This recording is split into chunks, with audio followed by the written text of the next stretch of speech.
Hello friends, welcome to Affairs Cloud Learn to Lead. This is Ashu and today we will discuss very important current affairs of 29th of April 2021. You can see two best images of the day, but today we will discuss very important and the most important current affairs. So I am requesting you all the students that you have to watch this video till last. But again, I am requesting to like this video, to share this video as maximum as possible, because we need your strong support, and you have to subscribe the channel if you are new on this platform. Guys, before proceeding, I just want to discuss about our application. Application name is Careers Cloud. The application is now restored and you can download from the description box link. We put a downloading link of latest version of this application and you can download from that link. After downloading, you can log in with your email ID, and after login, you have to click on this crack current affair section. After clicking, you can subscribe for 1 year as well as for 2 years. It means you can subscribe for 12 months as well as for 24 months. Both the subscription prices are very much low. If you see, you will definitely surprised to see that this cost is so much low. But we are providing under this subscription, we are providing daily current affairs. In the daily current affairs section, we are providing three type of the sections. One is related to detailed current affair of particular day. Next is the question and answer format of the current affair of particular day, and third is the quiz section which you can attempt on our application. Next is the weekly section, and in the weekly section again we are providing three type of the sections. One is related to detailed current affair of particular week. Next is the question and answer format of the current affair of particular week, and third is the quiz section which you can attempt on our application and check that how much current affair you have to require more to revise. Next is the monthly section, and we are providing so many important PDFs on the monthly section. Like first is the study PDF. If you want to read detailed current affair of particular month, then you have to read from the study PDF. We are providing question and answer PDF of particular month to revise the current affairs in the format of question and answer. Next, we are providing the top 100. It means the best 100 current affairs related to a particular month, and it is also provided in the form of question and answer so that you can revise again and again before your exam. Last is the pocket PDF. As the name suggests, it is very useful before your exam because it is provided in one-liner or two-liner, and you can revise the current affair very quickly before your exam from this PDF. So this is, guys, daily, weekly and monthly. But to enhance your performance, we are also providing smart PDFs which are known as the topic wise PDF. Like if your particular topic is weak, then you can revise from these PDFs and you can enhance your performance. Like if your one particular topic is weak related to apps and web portal, important days, books and authors, any type of particular topic, then you can revise from these type of the PDFs before your exam. And guys, if you are a banking aspirants, then we are also providing three sections for you. One is related to the detailed current affair of banking and economy. Next is the question and answer format of the current affairs only related to banking and economy. And next is the quiz section which you can attempt on our application. Next is the exam PDF. It is very important to revise the current affairs before your exam of particular year, not particular month, for particular year, because we are compiling every month current affair under single PDF.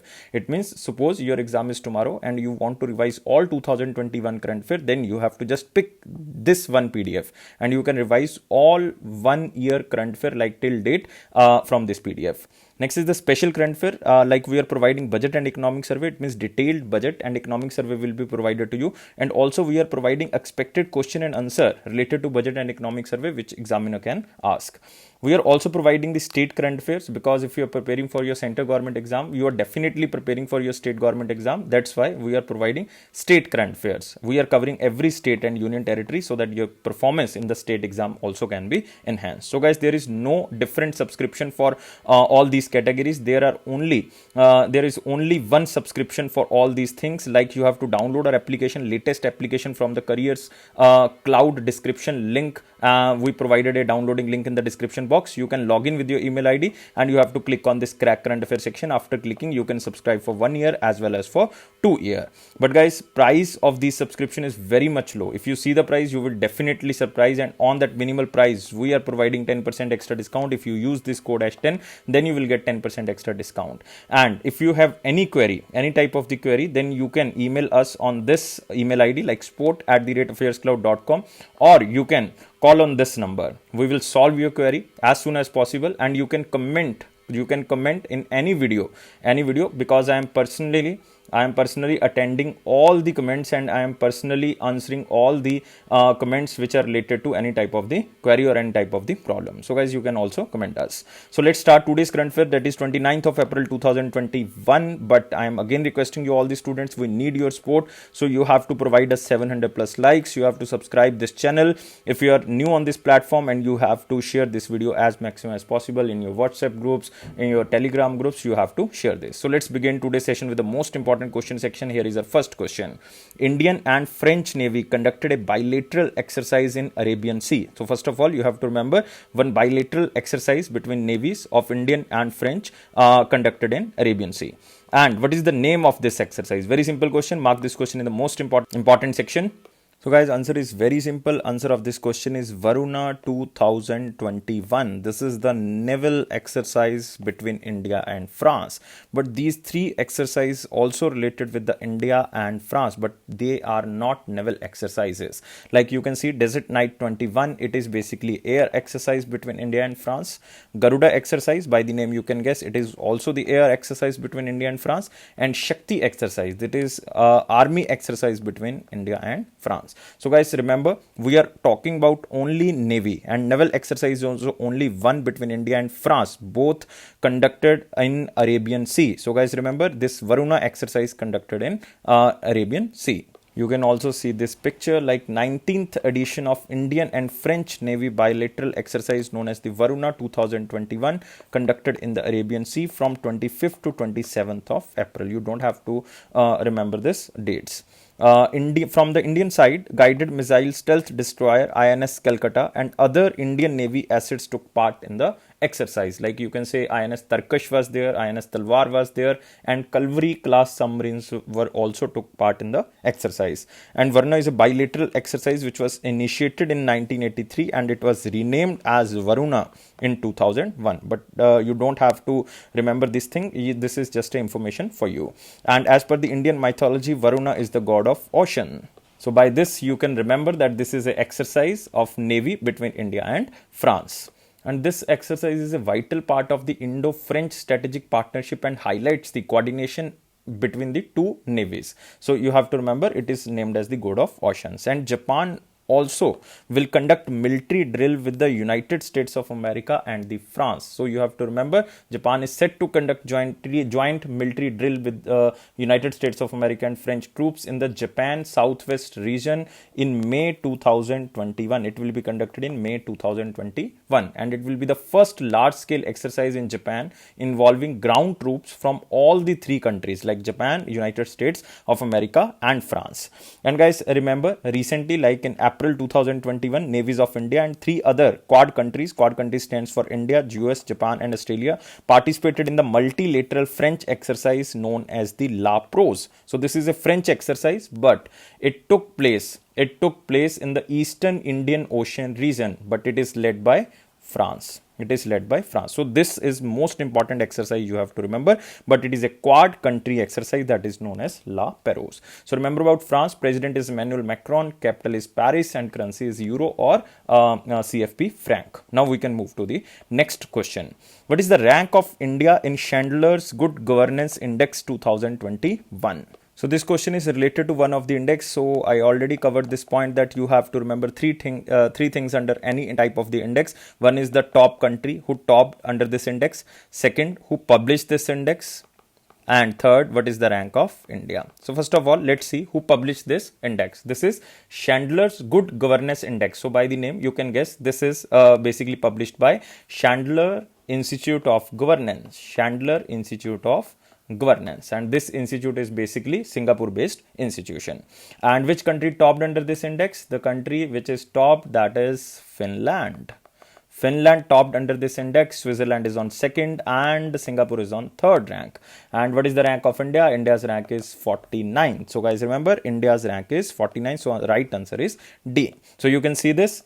here in the picture, the Chandler's Good Governance Index, and Chandler is basically a institute of governance in Singapore. 2021 launch event, and India ranked 49th in the Chandler Good Governance Index. And this is the first time that this institute released a report related to the good governance. And the index ranked how many countries? This index ranked 104 countries. So it means India's rank 49th is out of 104 countries in terms of government capabilities and outcomes. And you can also see this, it was topped by the Finland. It means first rank goes to Finland, second to Switzerland, third to Singapore. And India ranked 49 out of 104 countries in terms of government capabilities and outcomes. And the index is made of 34 indicators, which was subgrouped under the 7 pillars like leadership and foresight, laws and policies, strong institutions are there, financial capabilities, attractive marketplace, helping people rise, global influence and reputation. So these are the basically 7 pillars. But what is the performance of Indian neighboring countries? Like Pakistan ranked as 70th. Pakistan rank is 70th. Sri Lanka rank is 74th in the good governance. And China is better than India because China's rank is 41st. So it means it is far better than India. So you have to remember that China has a good governance index better than India. So you can also remember that every year India celebrates Good Governance Day on the birth eve of the Atal Bihari Vajpayee ji, that is on 25th of December. That is known as the Good Governance Day. And recent nated news you have to remember, based on the Public Affairs Index 2020, that is the 5th edition of the Governance Index, Kerala emerged as the best governed state in the large states, and in the small state it is topped by Goa, and as the UT it is topped by Chandigarh. So I am again revising this thing, that in the large state it is topped by Kerala, in the small state it is topped by Goa, and in the UTs it is topped by Chandigarh if we are comparing with the Public Affairs Index according to the governance. So guys, remember this thing, and Chandler Institute of Governance belongs to Singapore.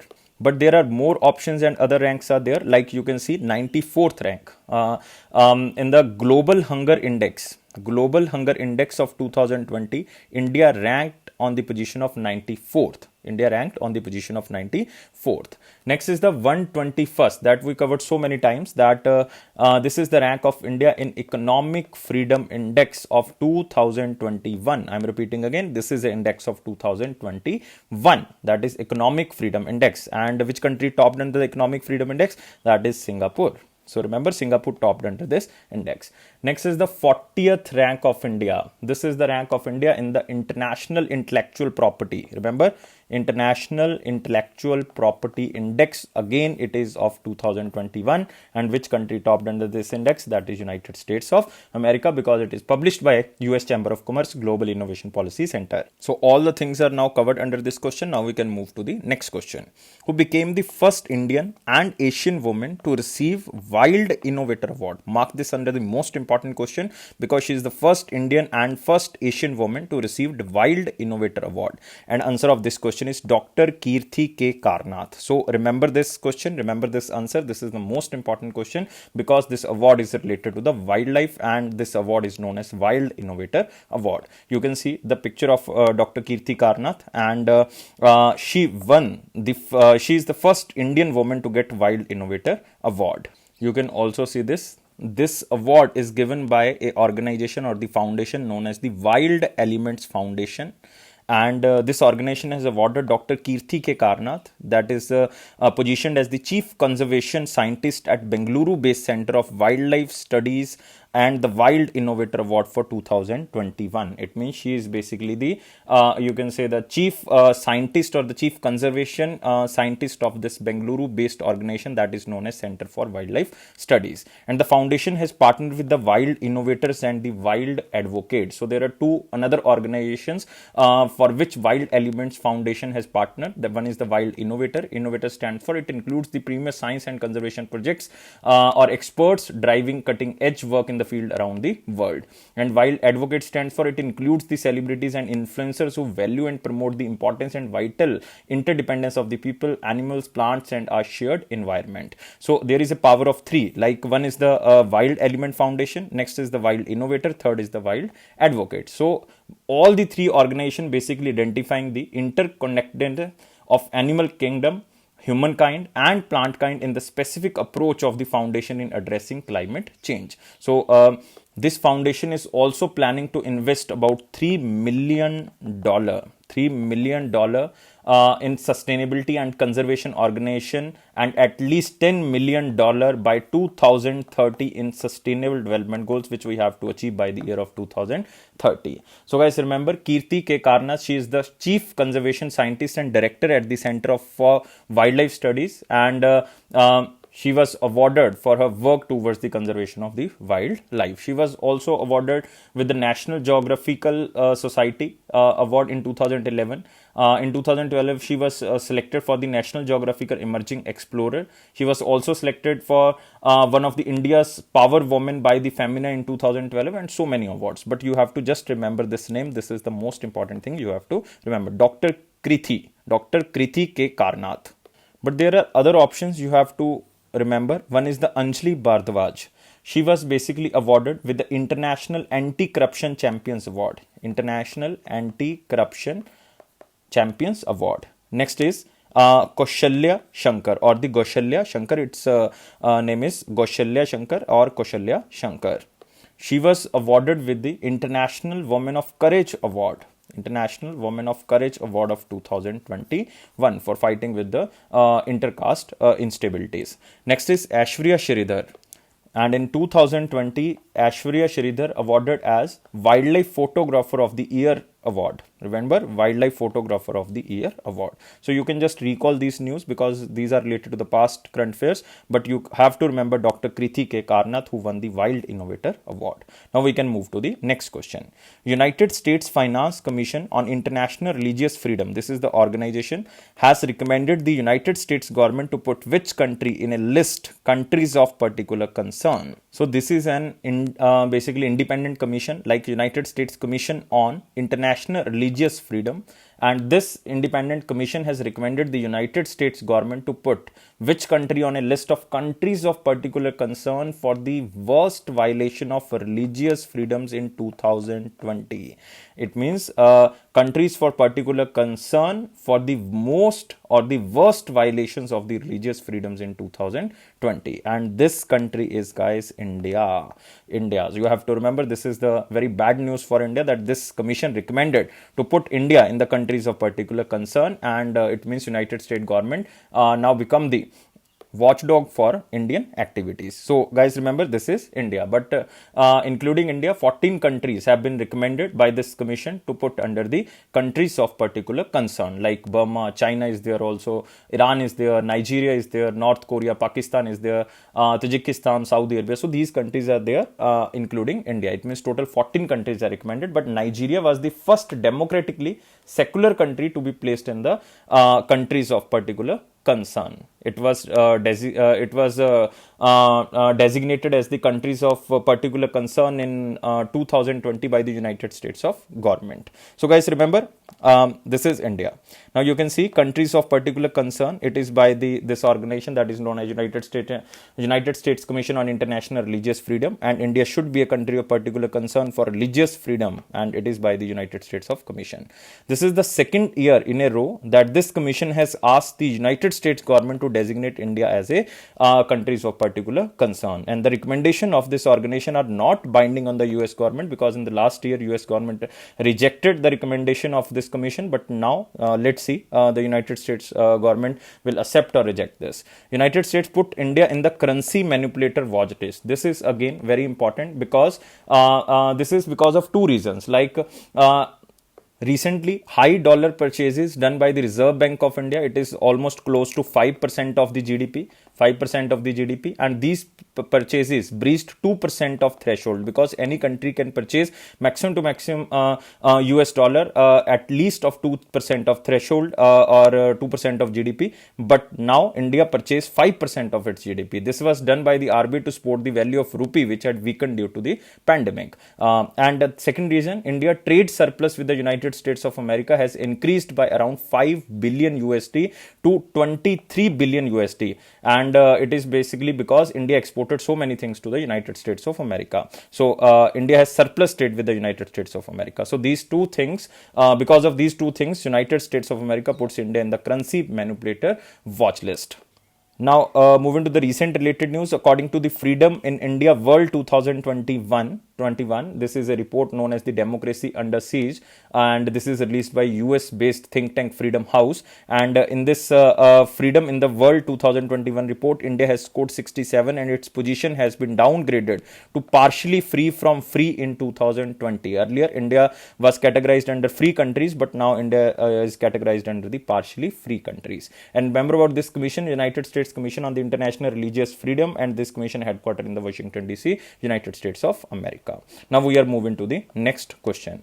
India and which country launched the Supply Chain Resilience Initiative? Mark this question, the most important question, especially the UPSC students, and this question will definitely come in 2022 exam of prelims. So remember, India and which country launched the Supply Chain Resilience Initiative? Friends, this news is basically related to the September 2020 because these three countries agreed to launch a trilateral supply chain resilience initiative in the Indo-Pacific Ocean or the Indo-Pacific region. If I am talking about the three countries, then it means India, Japan and Australia, because only option here left is both A and C. It means India, Japan and Australia in September 2020 agreed to launch a trilateral supply chain resilience initiative in the Indo-Pacific region. Now in April 2021 they launched this initiative, and main initiative of this supply chain resilience initiative is just to build a resilient supply chain with the focus on free, transparent trade and investment environment in the Indo-Pacific region. So you can also see this, India, Japan and Australia launched the Supply Chain Resilience Initiative, and it is basically to reduce the dependency of the three countries on China and counter its dominance on the trade, specifically in the Indo-Pacific region. And the meeting was attended by the three countries ministers, or you can say the trade and industry minister. Like from Indian side, it is attended by Piyush Goyal because he is Union Minister of Indian Commerce and Industry. So guys, remember this is most important question, and remember about supply chain. It is a series of activities done by the organization, country or any type of the entity to deliver goods or services to the consumer.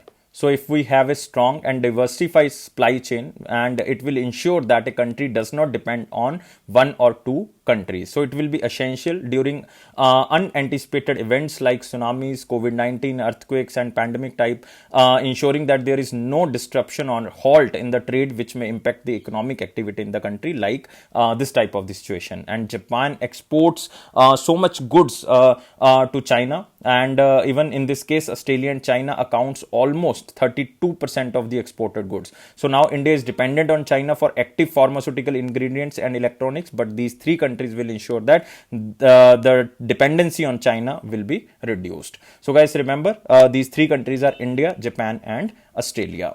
And guys, all the three countries decided to convene once in a year for consultation on implementation of this supply chain resilience initiative. And in the first phase, you can say, or in the initial stages, this initiative will focus on the sharing best practices on supply chain resilience and holding investment proportions events for stakeholders to diversify their supply chain, so that maximum to maximum stakeholders can be attached. So all the countries will undertake policy measures to support the increased use of the digital technology in trade, so that maximum to maximum digital technology can be used in the trade, so that transparency can be increased, and promote the trade and investment diversification. And main emphasis will be given on the risk management and continuity plans to avoid supply chain disruption. So these all things you have to just remember, because the main question is this, that which countries are basically started supply chain resilience initiative in the Indo-Pacific region. You have to remember the region name, that is Indo-Pacific Ocean,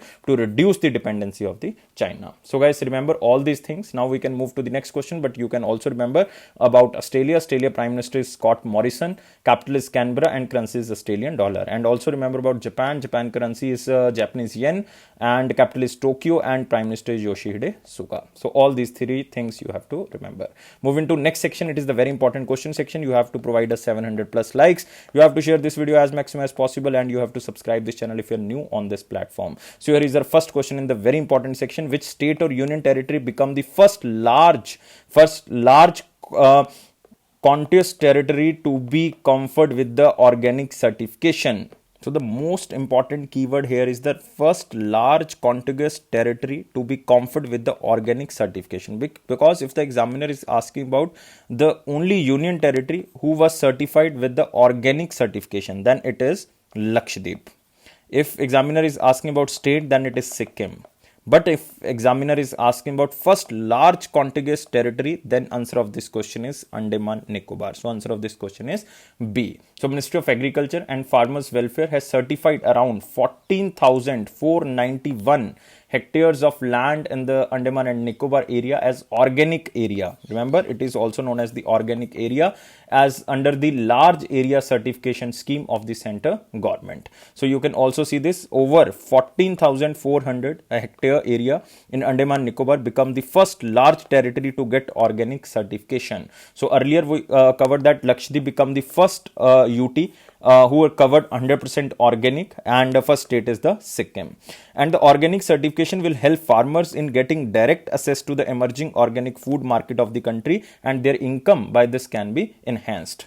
So Andaman Nicobar become the first large contiguous territory to be conferred with the organic certification, and this is the large area certification is a certification program under the Department of Agriculture and Farmers Welfare flagship scheme that is known as the Parampragat Krishi Vikas Yojana, or you can say the Traditional Farmers Upliftment Program. So this Parampragat Krishi Vikas Yojana, or the Traditional Farmers Upliftment Program, was basically launched by the Ministry of Agriculture and Farmer Welfares and in 2015, and it is launched for promoting organic and natural farming through various schemes of the Parampragat Krishi Vikas Yojana, and all funding will be provided by center government, but it will be a ratio of the 60:40, like 60 by the center government and 40 by the state government. But in case of the northeastern and the Himalayan state, remember, there is a 100% assistance given by the center government, but now it is reduced by 10%. Remember, earlier it was 100%, but now it is reduced by 90:10. 90 given by the center government and 10 given by the state government if this state belong to northeastern area or the Himalayan state. But in case of UT, 100% assistance given by the center government. And what is the criteria of organic farming in India? At present, India has more than 30 lakh hectare area registered under the organic certification, and India ranks first in the number of organic farmers and ninth in the terms of area under organic farming. So remember, India ranks first in the number of organic farmers and maximum number of organic farmers located in India, but ninth in the terms of area under organic farming, and which is the top country who has the largest or the maximum area under organic farming, that is Australia. And in 2020, remember, Sikkim became the first state in the world to become fully organic, and first UT is Lakshadweep. So this question is most important. So guys, remember all these things which we covered. Now we can move to the next question. What is the name of the first solar mission of India? And in the last question, you have to remember about the Ministry of Agriculture, guys. Ministry of Agriculture, Union Ministry is Narendra Singh Tomar ji. Narendra Singh Tomar constituency is Morena, Madhya Pradesh. Minister of State there is Purushottam Rupala and Kailash Chaudhary. Now we can move to the next question, and next question we already discussed that what is the name of the first solar mission of India? Very simple question, and the mission name is Aditya L1. So answer of this question is C. But now related to Aditya L1, this organization launched community service center known as the Aditya L1 Sports Center. It is to make data from the India's first solar space mission accessible for analysis. And this sports center, like Aditya L1 Sports Cell or a center, is basically established by the ARIES institution. I am just changing the color so that you can see ARIES. ARIES institution. ARIES institution stand for Aryabhatta Research Institute of Observational Sciences. I am repeating again, Aryabhatta Research Institute for Observational Science, and it is located in the Uttarakhand area, and exact place is the Haldwani. Haldwani is in which state? It is in Uttarakhand. So it is a part of efforts of Indian researchers to create a skilled community of solar scientists to bring and store data from the Aditya L1. This is the first solar mission of India. So answer of this question is Aditya L1. So you can see here, it is basically established by ARIES, and it is located in Uttarakhand. And you have to remember that Aditya L1 Sports Cell is a joint initiative, and no experiment can be done without the efforts of the Indian Space Research Organization. So that's why Aditya L1 Sports Cell is also developed by the joint initiative of the ARIES institution and the ISRO, Indian Space Research Organization. And this Aditya L1 Sports Cell will integrate with all the data from the various instruments on board Aditya L1 over a single web-based interface. It means all the data collected by the Aditya L1 will be stored under this Aditya L1 Sport Cell, and it will be assessed over a single web-based interface, because this will be a one-stop online platform, especially for the students, faculties and researchers from the colleges, universities or the institutions in India to get free access to a sample of processed scientific data pertaining to the sun. And all data of this Aditya L1 Sport Cell will be hosted at the Indian Space Science Data Center of the ISRO. It means all the data is hosted by the ISRO. And remember about Aditya L1. Aditya L1 is the mission led by the ISRO with an aim to set up a space-based observatory to track the sun. And it is expected to launch in which year? It is expected to launch in 2022. And to collect all the data, we opened a sport cell that is known as Aditya L1 Sport Cell. It is developed by the ARIS institution, which is situated in the Uttarakhand. So remember these things. And recent related news about any type of the mission of India, like Data Patterns India Private Limited handed over an indigenously developed checkout system to the Indian Space Research Organization for its Gaganyaan mission. Remember Gaganyaan mission, it is India's first human space flight program, and a checkout system is used for performing health checks on all cable harness assemblies used in the crew module of the Gaganyaan mission. It means all the cable harness will be checked under this checkout system, and this is developed by the Data Patterns, and they delivered this to the Indian Space Research Organization. And guys, remember about Arya Research Institute of Observational Sciences, because this institution has major role in the Aditya L1 and it is located in Uttarakhand, Nainital. Now we are moving to the next question. But you can also remember the other options. Like first you can see here the MEO. MEO is basically Mercury Magnetospheric Orbiter. So it is a Mercury mission, but it will be launched by JAXA. JAXA stands for Japan. Yes, Japan Aerospace Exploration Agency. It means a Japan Space Agency. But it will be basically launched in the year of 2025. Next, here is a mission that is known as Solar Orbiter. It was launched in 2020 and it is a solar mission. It means the sun mission of European Space Agency. Next is Parker Solar Probe. It is a NASA mission. It means it is a United States mission. And it is launched in year of 2018 and it will be capable till 2025. It means it will be on the orbit till 2025. So Parker Solar Probe is related to the United States of America. Solar Orbiter is related to the European Space Agency. Both are related to the Sun mission, but MEO is related to the Mercury and it will be launched by the Japan Space Agency. Now we can move to the next question. Financial software and systems, and which company made a partnership to expand unified payment interface in the international markets? So this organization, that is Financial Software and Systems, it is the India's largest payment processor organization, and they tied up with the government organization to expand unified payment interface rails in the international market. And this organization is National Payment Corporation of India International Payment. This is basically a international arm of the National Payment Corporation of India. So under this partnership, in order to implement large scale national payment infrastructure and to provide UPI payment services for payment service providers, or you can say the customers, this financial software system will use its experience and understanding. So you can also see this, these two organizations partnered to expand UPI global footprint, and this NIPL stands for the National Payment Corporation of India International Payment Limited. You can also see this, under this partnership, they will implement large-scale national payment infrastructure and to provide UPI payment to services for the payment service providers. This organization, that is known as Financial Software and System, will use its experience and understanding. And this National Payment Corporation of India International Payment Limited will provide its real-time payment processing platform along with its technical support to the scheme operators. And India UPI processed transaction in 2020 are equivalent to almost 15% of the GDP. And guys, you have to remember, India is growing in the UPI transactions with a 285% annually. That is according to the compounded annual growth rate. So 285, because of the COVID-19, you can say, because of the demonetization, you can say India's UPI processing and the digital transaction rate is now increasing.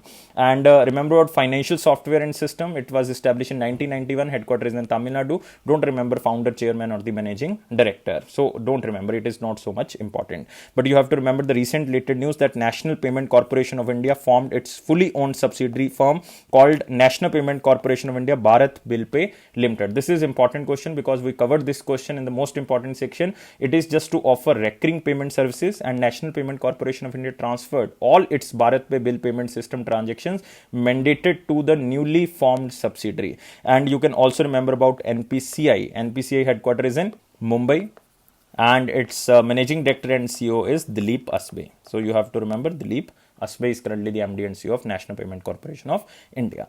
Now we can move to the next question. Padam Shri and Padam Bhushan awardee Manoj Das passed away. He was associated with which field? So there are two awards. That is the third highest civilian award and the fourth highest civilian award given to this person. That is known as Manoj Das. And he was associated with which field? He was associated with writing association. It means he was very famous writer, and he was very famous Odia and the English writer.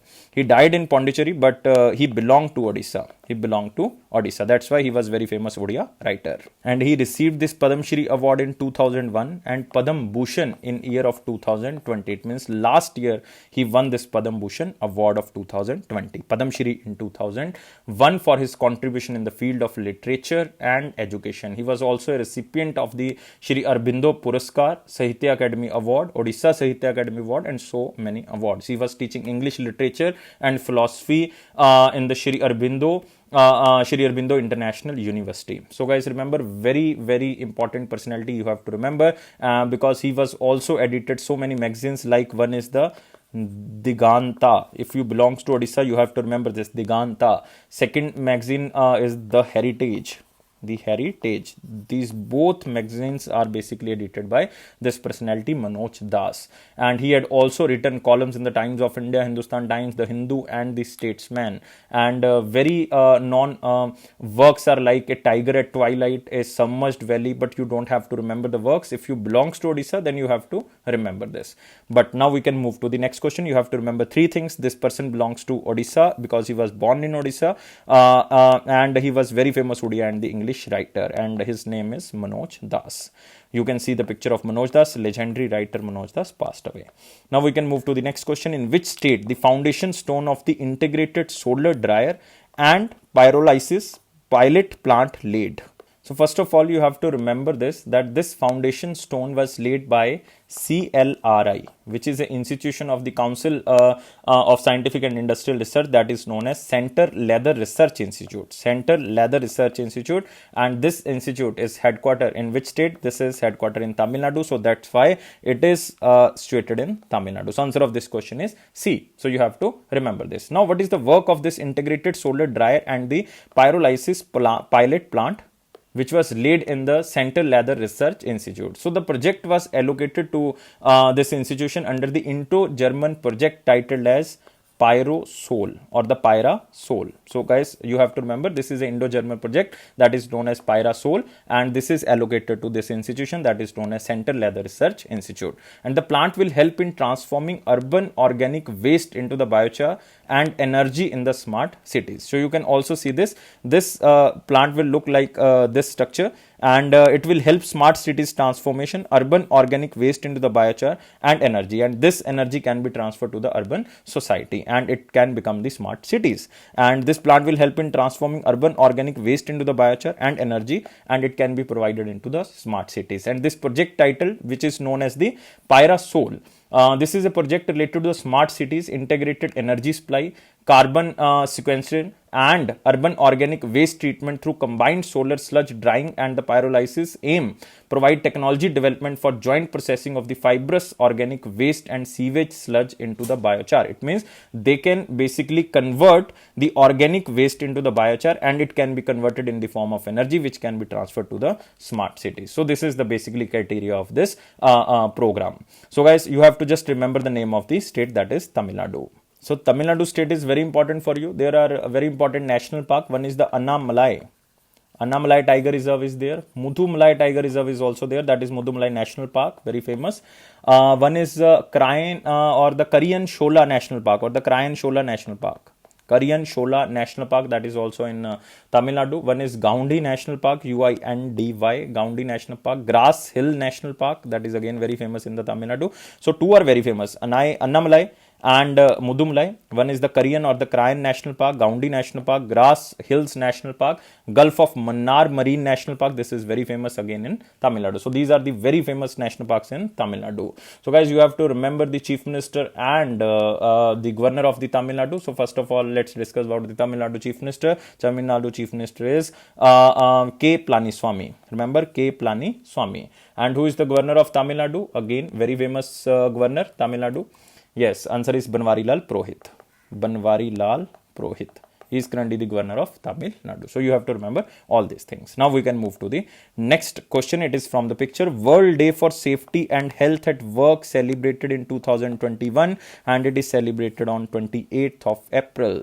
So why this day is celebrated, named as the World Day for Safety and Health at Work? This day is basically celebrated to highlight the prevention of accidents and disease at work and to raise awareness about the occupational safety and the health. And guys, you have to remember that which organization declared this day, and this day was declared in 2003 by International Labour Organization. So the World Day for Safety and Health at Work was initiated by the International Labour Organization in 2003. So this is an integral part of the global strategy on occupational safety and health of the International Labour Organization, and 28th April is also observed as the International Commemoration Day for Dead and Injured Workers by the trade union movement since 1996. But you have to just remember this day. It is not so much important. Just read this news as simple news. So remember about ILO. This is an important thing for you. Director General is Guy Ryder, and member countries are 187. ILO member countries are 187, and ILO body was created after the World War I, and it was created in 1919, and headquarters is in Geneva, Switzerland. So you have to remember, International Labour Organization is the only tripartite United Nations agency, and it was created after the World War I in 1919. Now you can see we covered all these things, but you have to remember ILO released a report titled as Anticipate, Prepare and Respond to Crisis, Invest Now in a Resilient Occupational Safety and the Health System. So you can just remember, this is just to highlight the prevention of accidents and diseases at work and to raise awareness about the occupational safety and health. Now we can move to the next question. Next is the important section, and guys, you have to provide us 700 plus likes, and you have to subscribe this channel if you're new on this platform, and you have to share this video as maximum as possible. Here is the first question in the important section. Which company announced rupees 135 crore fund to tackle the COVID-19 crisis in India? So very simple question. It is announced by one and only company, that is known as Google. So this so much support, like 135 crore is announced by Google to tackle the COVID-19 crisis in India. But so many organizations now helping India, like Google is announcing, but Asian Development Bank is also providing $1.5 billion to India to supporting the response to tackle the COVID-19. But MasterCard is also providing so much amount, like 10 million USD fund to support the India's combat against the COVID-19 crisis. So many organizations are basically helping India to tackle the COVID-19 problem. But this time it is Google, Asian Development Bank, and here is MasterCard. So you have to remember about Google. CEO is Sundar Pichai, headquarters in United States of America. MasterCard CEO is Michelle Maybeck, headquarters in United States of America. And you have to remember about Asian Development Bank. Yes guys, Asian Development Bank was established in 1966. Headquarters is in Manila, Philippines. President is Mast Sugu, and member countries are 168 including India. So guys, remember all this information, but we are moving to the one-liner important point. Here is the first point. Noted Gujarati poet Padam Shri Dadudan Gadhavi passed away. So you have to just remember the name only, or just read this news. Daduhan Gadhavi, and he was Gujarati poet. Nothing important under this question, but you have to just remember he was Gujarati poet and the name. Next, Cuba President Miguel Diaz-Canel named as the chief of Communist Party succeed Raul Castro. It means the new president of Cuba will be now Miguel Diaz-Canel. You have to just again read this news because this country is Cuba. Cuba's capital is Havana and currency is peso. Currency is peso and president is Miguel Diaz-Canel. Next is cost of vaccinating India entire population above 18 years is almost by 0.36% of GDP. This is India Credit Rating Agency. So remember 0.36%. This is not a basically question for you. This is a data for you that it will cost almost about 67,193 crore according to this India Rating and Research. This is known as the India RA. And this is 0.36% of the GDP of the country. So with this, the total size of population eligible for vaccination is almost 84.19 crore. And this is a huge population of India which is covered under the vaccination. So you have to just remember this. Next is Asian Development Bank projected 11% of the GDP growth for the Indian financial 22. It is not so much important because they are changing the data of projection of the GDP. But now Asian Development Bank projected about the 11% growth in the financial year of 22. So, but we covered this question like Asian Development Bank, we covered all the things, but you have to remember they now announcing 11% growth. Earlier they expected the 7%, but they changed to 8%. Now they changed to 11%.